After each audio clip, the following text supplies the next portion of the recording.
Muito bom, mais um papo aqui no nosso canal, agora falando um pouquinho sobre riscos, e claro, eu estou sempre relacionando as coisas com comunicação, mas hoje eu quero falar um pouquinho sobre riscos de uma forma mais profunda, um pouco mais consistente sobre riscos. A gente já conversou com algumas outras pessoas, mas hoje eu quero falar com alguém que vai olhar essa questão dos riscos por outros ângulos, né?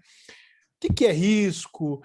Por que tem que gerenciar o risco? Será que dá para gerenciar o risco?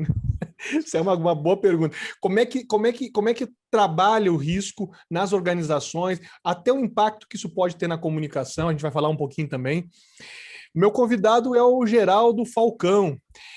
Depois você vai ver na descrição aí o currículo completo dele, mas ele é professor, ele é consultor, ele trabalha com compliance, ele tem certificações, ele dá consultoria para várias organizações há muito tempo. Enfim, é uma pessoa super experiente, super adequada para falar sobre isso. Tudo bem, Falcão? Como é que você está? Tranquilo? Tudo bem, bom dia a todos que estão assistindo. Obrigado pelo convite, viu, Felipe? Foi muito carinhoso da tua parte. E estamos aí, para o que você quiser, eu espero responder. Que bom estar contigo aqui. Bom, vamos começar pelo básico, né? Vamos começar pelo básico. O que é, afinal de contas, risco? Quando a gente pensa em risco, né? Porque a gente fala muito sobre crise aqui no canal e nas redes sociais, mas é risco, crise. O que exatamente, que bem é esse, né? Ou que elemento é esse o risco? Olha, essa tua pergunta ela me leva a algumas respostas. Uma mais catedrática, glossário, mas essa eu fujo um pouco. Eu falo também, mas eu acho que é bom dar um contexto de tudo isso no mundo e na história. Vamos começar por esse contexto. Felipe, não adianta muito o conhecimento humano te levar à tragédia e ao sofrimento. Acho que todos estamos de acordo. O conhecimento humano é feito para a gente ser feliz e para a gente viver. Portanto, o conhecimento é vida, né? Isso é o lado filosófico, se a gente for lá para Platão, Sócrates, etc. Mas quanto mais você conhece, já dizia Augusto Conte, quanto mais você conhece, mais você consegue prever e, portanto, não tem sentido você sofrer. Então, se eu tenho conhecimento claro dos riscos que eu estou submetido a atravessar uma rua, por que eu atravesso ignorando os riscos? É uma pergunta. Trazendo para a sociedade, se a sociedade ela é educada, e quanto mais ela é educada, mais ela conhece os riscos e os danos que ela provoca, por que a sociedade sofre tanto? Por que eu provoco tanto dano ao outro, sabendo o que eu estou fazendo? Então, é nessa filosofia que até o direito foi estruturado. A filosofia do direito vem com toda essa fundamentação, inclusive em Código Civil, tá? Uma pessoa pode ser, você pode entrevistar um advogado, mas uma pessoa pode ser acionada por negligência, imperícia e imprudência. E isso é gestão de riscos pura, ou seja, a pessoa estava preparada e negligenciou. A pessoa foi imprudente, e assim sucessivamente. Então, riscos, essa cultura do risco já existe historicamente há séculos. Há séculos. Então, esse bem, essa entidade que você acabou de levantar, nada mais é do que não querer provocar dano ao outro. Existe um grau de responsabilidade aí. E nesse buraquinho, antes do dano, antes de provocar o dano, é que o mundo se estruturou, é que o mundo regulamentou. O mundo lá, que eu digo, desde a crise de 29, tá, Felipe? Quebra da bolsa lá em Nova York, né? Pois é. Se a gente conhece economia, conhece finanças, conhece governança, por que a gente passa pelo que está passando? Alguém está mentindo na história. Alguém não está cumprindo o que deveria cumprir. O que está acontecendo? Então, foi aí que o mundo começou a regulamentar esse bem chamado risco, ou seja, o ato de você tomar uma decisão e provocar um dano na sociedade, seja ele qual for. seja ele qual for. Ocorre que nessa linha histórica, os assuntos vieram simultaneamente, isso aí é objeto de aula de MBA, inclusive. Por exemplo, governança veio com um movimento próprio, regulação econômica financeira, um outro movimento próprio, meio ambiente e sustentabilidade, um outro movimento próprio. Então, cada área, tecnologia de informação, um outro movimento próprio. Cada área foi perseguindo o seu próprio risco. E isso começou a virar leis, começou a entrar em padrões normativos. Isso aí começou a ser discutido em plenárias internacionais.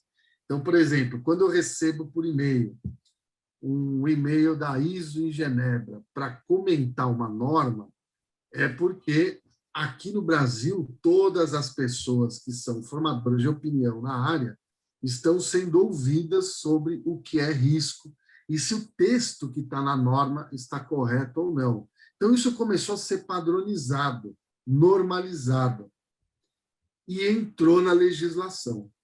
Agora que a gente pode falar um pouquinho de glossário, né? O glossário do tipo risco, ele tem uma história, né? Lá na estatística, ou seja, é a incerteza, ou seja, a variação em torno de um padrão, em torno de um objetivo padrão. Lá na estatística, quem estuda desvio padrão, variância, covariância, está acostumado a achar e calcular índices que meçam o tamanho desse desvio. Então, ela tem um glossário na estatística. E a estatística, como ela é ciência base para todas as outras, ela é utilizada em medicina, farmácia, engenharia, administração, economia. Ela é usada nas ciências aplicadas no mundo inteiro. Então, o risco veio definido como é o efeito da incerteza sobre os objetivos. Esse é o glossário. Ok. Começa por aí, por um glossário, né, Felipe? Ok. Pois é, e aí essa incerteza, ela tem que ser identificada, ela tem que ser classificada, ela tem que ser mensurada, ela tem que ser gerenciada, porque senão ela vira um problema sério para a organização, para todo mundo que está envolvido com aquela organização, porque aí você falou várias coisas importantes no início, mas uma delas é de que a organização não está sozinha. Na verdade, a organização, né, conceitualmente, nós entendemos como um organismo vivo, portanto, ele se relaciona com outros organismos. Então, as pessoas se relacionam com a organização, com uma empresa, com uma igreja, com uma fundação, com um governo e tal. E é por isso que, por você viver nessa coletividade, que você precisa tratar o risco como uma incerteza, mas como uma incerteza medida, avaliada, acompanhada de alguma maneira, né? Exato. E aí, então, a gente caminha para uma segunda fase de maturidade, vamos chamar assim. Ok, já sei o que é risco, tem fundamentação, muito bom. Agora eu preciso ver e observar como esses riscos se comportam nas várias áreas da ciência, nas várias atividades profissionais no mundo. Então, risco, se eu for para o setor bancário, Felipe, risco ele é essencialmente medido de maneira financeira, financista. Ou seja, você me calcula o risco de um banco, de um fundo de investimento, de maneira financeira, e eu te digo se esse banco ele é confiável ou não. Eu posso ir para a indústria química, que tem ações na Bolsa de Valores, tem um forte impacto ambiental, e eu lá vou descrever todos os fatores que levam o negócio a um índice de risco alto. Então, o mundo começou a regulamentar por atividade o que é risco e como ser mensurado. A gente está exatamente nesse processo agora no mundo, não é só no Brasil. Isso foi tese do meu mestrado acadêmico em contabilidade e finanças, lá em 2013 a 15. E lá eu falava, pessoal, essa era vai chegar e a gente vai ter que se estruturar e se preparar para isso. Eu fui, claro, muitos riram, outros perguntaram em que mundo eu vivia, mas mestrado é para isso, né? E hoje em dia a gente vê o Conselho de Contabilidade assinando, por exemplo, os relatos de riscos da SASB ou do SEC americano, que é a CVM brasileira, Comissão de Valores com Monetários. o mesmo critério da Bolsa de Valores americana e de Londres. Então, o conselho, a comunidade contábil brasileira teve que aderir, porque foi padronizado. Então, passamos essa fase. Risco é isso, dá para ser mapeado, dá para ser mensurado. A grande questão é, em estatística, Felipe, a gente usa essencialmente ferramentas quantitativas. Então, a gente tem grandes massas de dados gigantescas, como a área da saúde faz isso, e aplica estatística pura, descritiva, enfim, não importa, mas aplica estatística para observar um fenômeno. Isso é chamado estudos quantitativos, e daí você tira índices, conclusões e etc. A gente está, nesse exato momento, no estudo de vacina. Eu começo a fazer N pesquisas clínicas pelo mundo, com uma população X, e eu vou captando o resultado, vou comparando com o duplo cego, etc., e vou tirando índice de risco dos protocolos de tratamento da Covid. E esse risco é composto de eficácia e segurança da vacina. Então, ela funciona, eliminou o vírus? Muito bem. Ela não provocou danos colaterais? Não. Então, a vacina está apropriada. Esses são os índices e os estudos quantitativos. Muito bem. Só que não dá para ser aplicado estudo quantitativo em todos os segmentos. Pois é, isso que eu ia perguntar agora, porque existem outras áreas que isso é muito subjetivo, né? É muito subjetivo. E aí o mundo partiu para estudos quantitativos ou então semi-quantitativos de risco para que o mundo pudesse adotar, tivesse mais liberdade de adotar. Foi daí que nasceu, Felipe, as famosas matrizes de risco, que todo mundo diz que sabe, e olha aqui, a matriz é isso, o risco é aquilo, corzinha vermelha, amarelinha, verdinha. Isso aí. Os níveis, né, de risco, né? Exatamente. Foi daí que surgiu essas matrizes, porque são matrizes qualitativas. Eu crio meu próprio critério, meu próprio peso, minhas próprias variáveis de risco, e eu atribuo o quanto ela é importante para mim. Agora, está resolvido? Poxa, mas aí fica para você fazer outras perguntas, mas essa é uma pergunta interessante.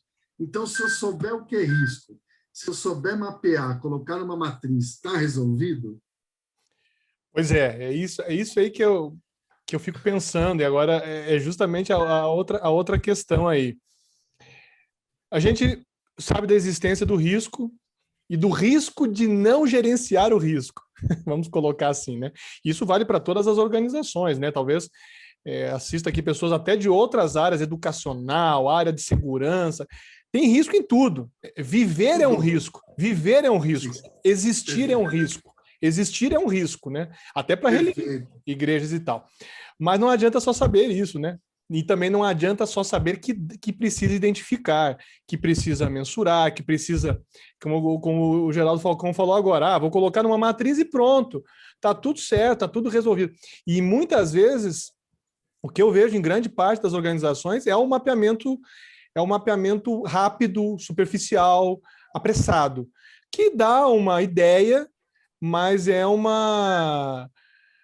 não é nem de longe uma profunda uma profunda compreensão da importância de como fazer para que aquele risco seja minimizado, vamos dizer assim, e para que existam aqueles chamados planos de mitigação, né? Ou seja, aquilo que você vai fazer para tentar manter o seu... Tem a plano de continuidade do negócio, quer dizer, você vai continuar existindo, porque se você pode, né, no momento, desculpe aqui me alongar, Geraldo, mas no momento você pode pensar assim, mas tem tanto risco na minha atividade que é melhor eu parar. Não, você vai ter que continuar com o seu negócio, mas como é que você continua com o seu negócio sabendo que dá para continuar? Como é que faz aí? Assim, não vamos falar de todos os aspectos, mas de maneira geral, como é que você faz para gerenciar esse risco e para seguir com uma mitigação aceitável, vamos dizer assim? Vamos começar por partes. Você falou uma coisa muito importante aí agora, que é, será que se eu fizer uma planilha numa sala de experts, de diretores, etc., ela vai atender? Olha, grandes tentativas foram feitas ao longo dos anos. A matriz SWOT, matriz BCG, que mais? Análise de cenários, o próprio planejamento estratégico, são todos documentos teóricos feitos numa porta fechada, enfim. O fato é que a análise de SWOT, para pegar a mais famosa, que é muito ensinada, ela é uma ferramenta teórica que não sofre atualizações, Felipe. Quando eu digo lá, minhas forças são essas, minhas fraquezas são essas, minhas ameaças são essas, e isso ocorre até às 10 da manhã de hoje. Amanhã já mudou. E a segunda questão é, quem é que está medindo de fato o risco para que eu caracterize isso como fraqueza? E aí os conceitos se conflitam dentro da empresa. Quer ver um exemplo?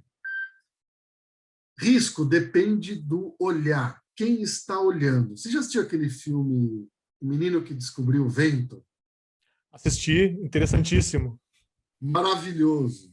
Ele vence a regra familiar, o compliance da época, a cultura da época, a educação da época, e ele assume o risco para empreender. E é inovador, né? Inovador, extremamente inovador. Né? Usa recursos, pede uma bicicleta, sujeito a apanhar do pai, e etc. Então, veja, quem olhar para isso vai dizer, risco é bom. Risco é bom. O ser humano precisa correr riscos para continuar vivendo. O gestor de riscos, que é o lado da prudência, que é o lado administrador da história, vai dizer, risco é bom, desde que você trate os riscos, senão você está correndo risco puro e a chance de não sair a sua inovação é grande. Aquela sua engenhoca não vai sair. Você acha que vai sair. Né? Então, esse é um ponto. Então, os conceitos começam a se conflitar dentro dos departamentos e das áreas, porque cada um olha de um jeito. Ou com o raciocínio da perda, ou com o raciocínio do ganho. Se você for avaliar riscos com o raciocínio de um investidor em bolsa de valores, ele sempre vai olhar pelo lado do ganho. Ou seja, esses riscos podem se converter em oportunidades. Já quem enxerga sob a ótica da perda, já é o efeito manada que todo mundo vende as ações com medo de perder. Então, dependendo da ótica, quem está olhando atribui peso ao risco. Então, significa assim, eu posso divulgar uma vacina, Felipe, com 50% de eficácia. Se eu olhar com o raciocínio da perda, ela é ruim. Se eu olhar com o raciocínio do ganho, ela é boa. Então, uma vacina, ela tanto pode ser aprovada, provada, com o mesmo índice de risco. Por isso que medir risco é tão difícil, Felipe, porque quando você estuda os números, você tem que buscar o comprometimento de todo mundo sobre como a gente quer gerenciar os riscos. E aí o pessoal vem, lógico, com essas frases, como você acabou de dizer. Poxa, se eu for gerenciar todos os riscos, eu não faço nada. Já o outro com raciocínio do ganho vai dizer, ao contrário, se a gente tratar os riscos, a gente tem tudo. A gente Aí, consegue fazer. então aí tem a solução é um meio termo, então, para fechar. É um caminho intermediário aí. A solução é a gente estudar com as áreas ganhos e perdas em cada índice de risco. Por isso que essas matrizes, elas são teóricas e não, elas funcionam até um certo ponto, depois não funcionam mais. Porque muitas vezes você vai ver a empresa mapeando os riscos, ela está lá em alerta, em vermelho, mostrando que é para não ser feito, e a empresa mesmo assim faz. Ué, mas espera um pouco, quem é que motivou a empresa a fazer? Algum plano de gerenciamento de riscos foi startado para anular os riscos. Por isso ela fez. Então, aí a gente começa a caminhar para o estado da arte, que é gestão de riscos, não é medir só o risco, é como gerenciar o risco. E a outra fase que você disse muito bem é a gestão de continuidade, porque o mundo sabe que os investidores olham para a sua empresa, Felipe, e falam assim, muito bem, conheço o seu balanço contábil, conheço o quanto você dá de lucro, conheço os seus riscos. A pergunta é, continua investido na sua empresa, sim ou não? E por quanto tempo? E isso não é só teoria. Por exemplo, a Coca-Cola, há 3 anos atrás, foi condenada a repor toda a água que ela retira para produzir os produtos dela nos Estados Unidos. Muito bem. Você concorda comigo que o custo de produção dela era um, agora vai ser outro? Ela vai continuar a dar lucro? Por quanto tempo? Ela vai existir? Por quanto tempo? Então, a gestão de continuidade já começa a te exigir coisas que você não planeja hoje e que você não gerencia hoje. Perfeito, perfeito. Então, a gestão de continuidade sempre é trabalhar com 20, 30, 50 anos à frente.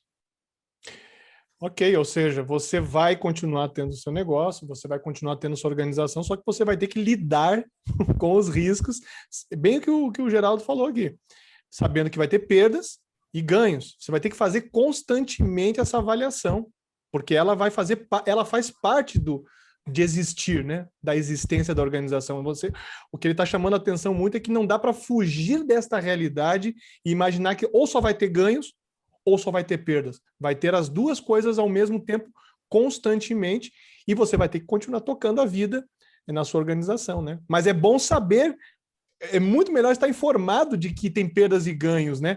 Do que viver no escuro, cego, sem saber para onde é que está indo e como está indo, né? Perfeito. Aí, para pegar um exemplo do compliance, o compliance está embutido na gestão de riscos e não o contrário. A Petrobras, ela para poder recuperar a sua credibilidade, ela teve que, além de criar o seu programa de compliance e integridade interna, ela teve que criar uma conta contábil mostrando quantos bilhões foram desviados. É melhor saber que você foi roubado em X bilhões e uma hora essa conta vai ser paga do que você não saber. Perfeito. Geraldo Falcão, daí é para conversar muito mais aí, mas nós vamos ter que deixar para um segundo papo. Nós vamos ter que conversar mais sobre riscos aí. Tem outras coisas, nós vamos falar só sobre plano de mitigação, vamos falar só sobre plano de continuidade de negócios, vamos fazer programas específicos, mas acho que agora nós podemos ter uma ideia aqui, passando para quem está nos assistindo, uma ideia completa. Obrigado pelo tempo, pelo papo aí, tá bom? Felipe, obrigado. É um prazer, uma alegria estar com você. Obrigado mesmo pelo convite. Eu estou à disposição. A hora que você quiser chamar, faremos um novo.